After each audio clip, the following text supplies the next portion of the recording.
दरम्यान बातमी अमरावतीमधून आहे। अमरावतीच्या परतवाडामधील अश्लील व्हिडिओ व्हायरल प्रकरणी सध्या आरोपी अयानच्या लक्झरी लाईफस्टाईलचे व्हिडिओ समोर येत आहेत। 3 आयफोन्स, एक थार गाडी, पिस्तूल आणि पैशांचं बंडल हे नेमकं आलं तरी कुठून असा सवाल आता उपस्थित होतोय।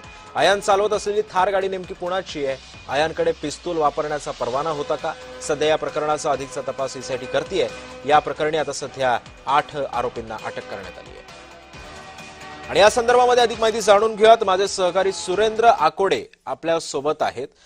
सुरेंद्र, अमरावती मधलं परतवाडाचं जे काही लैंगिक अत्याचार प्रकरण आहे, एक धक्कादायक बाब सध्या समोर येते। हे आरोपी इतके गलेलठ्ठ झालेले आहेत, यांच्याकडे 3 आयफोन्स आणि एक थार गाडी आणि पैशांचे बंडल, एवढे लक्झरीज लाईफ यांच्याकडे आली कुठून? काय यांच्याकडे परवाना तरी होता का पिस्तूल वापरायचा?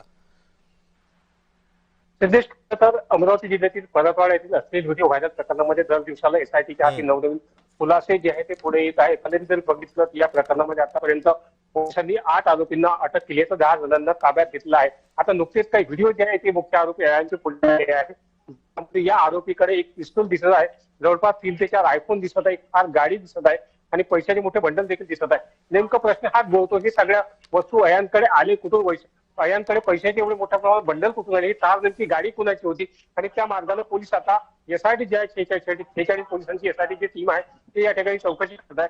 हे सगळे साहित्य अयानकडे आले कुठून, त्याला कोण पुरवत होतं, अशा मार्गाने पोलीस आता लागलेले आहेत। या प्रकरणामध्ये ज्या 8 आरोपी पकडण्यात आले होते त्यापैकी 5 जणांची पोलिसांनी जप्त केली होती आणि त्यापैकी 3 जणांचा मोबाईलचा डाटा जो आहे ते रिकव्हर पोलिसांनी करण्याचे यश मिळालेलं आहे। आणि या डाटाच्या आधारे जे आहे आणखी आरोपी जे आहेत त्या संशयित आरोपी या ठिकाणी पोलिसांच्या हाती लागू शकतात।